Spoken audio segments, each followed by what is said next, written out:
ওয়ালাইকুম সবাইকে। আপনারা সবাই কেমন আছেন? আশা করি ভালো আছেন। আমরা আল্লাহর রহমতে ভালো আছি। তো আজকে আরেকটা ছোট্ট ব্লগ নিয়ে আসলাম। আজকে সকাল থেকে প্রচুর পরিশ্রম করেছি, তো অনেক কাজ করেছি। রমজান মাস আসতেছে, এর জন্য টুকিটাকি অনেক কাজ ছিল, কাজ করা শেষ। তারপর খালা আসলো, খালাকে দিলাম পর্দাগুলো ধুইতে দিলাম, দুইটা দুইটা করে ধুয়ে নিচ্ছি, কারণ খালারও কষ্ট হবে নাহলে। তো পর্দাগুলো ধুইতে দিয়েছি, এখন রান্না বসাবো। ড্রয়িং রুমের পর্দাগুলো দিয়েছি। ড্রয়িং রুমের পর্দাগুলো দেওয়ার কারণে অনেক বড় দেখাচ্ছে ড্রয়িং রুমটা, এরিয়াটা, মাঝখানটা ফাঁকা ফাঁকা লাগতেছে খুব। ওই যে কিচেন দেখা যাচ্ছে। আমি এখন রান্না করতে যাব, আর আয়ান দুষ্টামি করতেছে। তো এগুলো পর্দা আজকে ধুইতে দিয়েছি, কালকে দেবো রুমেরগুলো, বেডরুমেরগুলো এরকম করে দুইটা দুইটা করে ধুয়ে নেব। কারণ রমজান মাস আমি খালাদের কাছে পর্দা ধুয়ে নেই না, ওদের রোজা থেকে কষ্ট হয়। এই দিক থেকে দেখাই, এই যে একদম ফাঁকা দেখাচ্ছে। তো এখন রান্না করতে যাব বন্ধুরা, সঙ্গেই থাকুন। তো আজকে রান্না একসঙ্গে বসিয়েছি, এখানে ভাত আর এখানে মুরগির মাংস রান্না করব। এই যে মাংস নিয়েছি, সকাল থেকে অনেক কাজ করছি, এজন্য ক্যামেরা অন করতে পারি নাই। তো রমজানের আগে আমি ওই ধুয়ে নেই, পর্দাগুলো ধুয়ে নেই। তো আজকে কয়েকটা পর্দা ধুয়ে যাইলাম, খালা ধুয়ে দিল। রান্নাটা এখন কমপ্লিট করব। কষানো হয়ে গেছে, আমি এখন মাংস দেব। আর এই যে গতকালকে ওর বাবার কাছে এগুলো বেটে নিয়েছি, আরও বক্সে কয়েক বক্স করে ডিপে রেখে দিয়েছি মশলা। এখন বসাই দেব সিমের বিচি। এই যে সিম বীজগুলো আমি খোসা ছাড়িয়ে নিয়েছি, এটা ভর্তা করব। খেতে দারুণ লাগে ভর্তা, গরম ভাতের সাথে ধনিয়া পাতা দিয়ে। তো আমি হালকা 5 মিনিটের মতো একটু সেদ্ধ করে নেব, তাহলে কাঁচা ভাবটা চলে যাবে। আজকে করব সিম বিচি ভর্তা। তো সিম বিচির সাথে আমি কয়েকটা রসুনের কোয়া আর কাঁচামরিচ দিয়ে দিচ্ছি। এই তো 5 মিনিটের মধ্যে নামিয়ে নেব।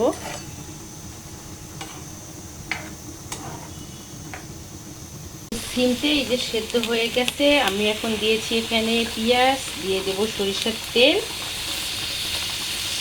পেঁয়াজটা ভাজা লাল লাল হয়ে আসলে তারপর আমি সিম বিচিটা দিয়ে একটু ভেজে দেব। লাল হয়ে আসছে, আমি এখন সিম বিচিগুলো রসুন কাঁচামরিচ ভেজে নেব, তাহলে কাঁচা গন্ধ ভাবটা থাকে না।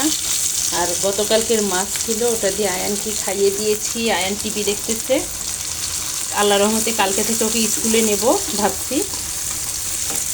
তো এটা ভাজা হয়ে গেলে নেমে বেটে নেব, বেটে ভর্তা করব। 10 মিনিটের মতো ভেজে নেব সরিষার তেলে। জিরে ভাজা হয়ে গেছে, আমি ধনিয়া পাতা দিয়েছি, স্বাদ মতো লবণ দিচ্ছি। এখন আরেকটু নেড়ে চেড়ে নিয়ে এটা আমি পাটার মধ্যে বেটে নেব সুন্দর করে। তো ভর্তাটা হয়ে গেছে সিম বিচির। এখন আমি টমেটো কেটে নিয়েছি, টমেটো ভর্তা করব। তো প্রতিদিনের মতো একই ঘুরে ফিরে খাবার, আর ভিডিওতে দেখাইতে ইচ্ছা করে না। টমেটোগুলো এখন তাওয়ার মধ্যে পুড়ে নেব, নিয়ে ভর্তা করব। তো টমেটোটা পোড়া হয়ে গেছে, আমি এখন টমেটোটা নামিয়ে নেব, নিয়ে একটু ডাল বসাবো, ডাল ভর্তা করব। কারণ ওর বাবার ভর্তা খুবই ভালো লাগে খেতে, আমারও ভালো লাগে। তো একটু ডাল ভর্তা করে নেব।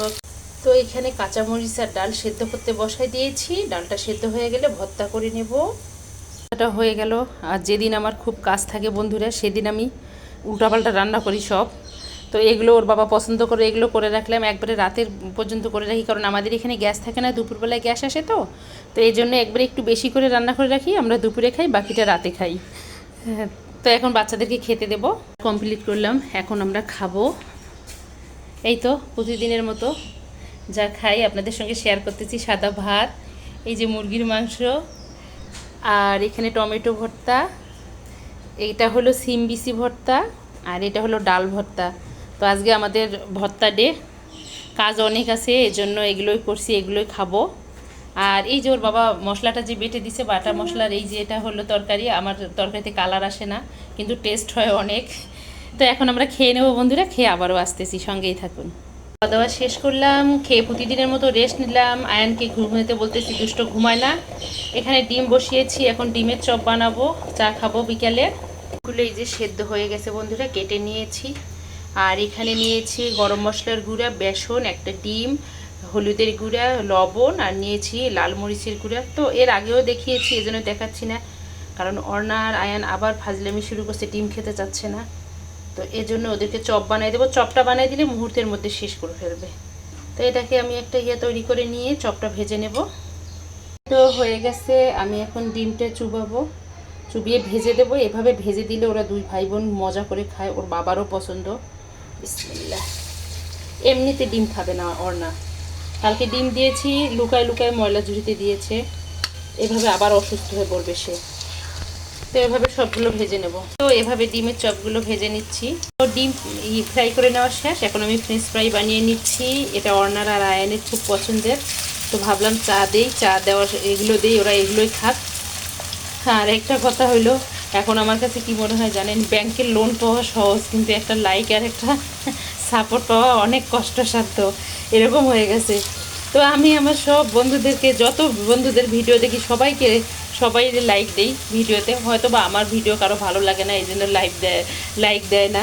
আর একটা কথা হইলো, কি যেন বলে, সব বন্ধুরাই বলে পুরাটাই দেখেছি ইনশাআল্লাহ এটা সেটা, কিন্তু আমার ওয়াচ টাইম আর বাড়ে না, আরও কমে যাচ্ছে। তো এই আশাটাই মনে হচ্ছে আমার ভুল হয়েছে, কারণ আমার জন্য এটা না, কারণ সবাই এক্সপার্ট, আমি এক্সপার্ট না।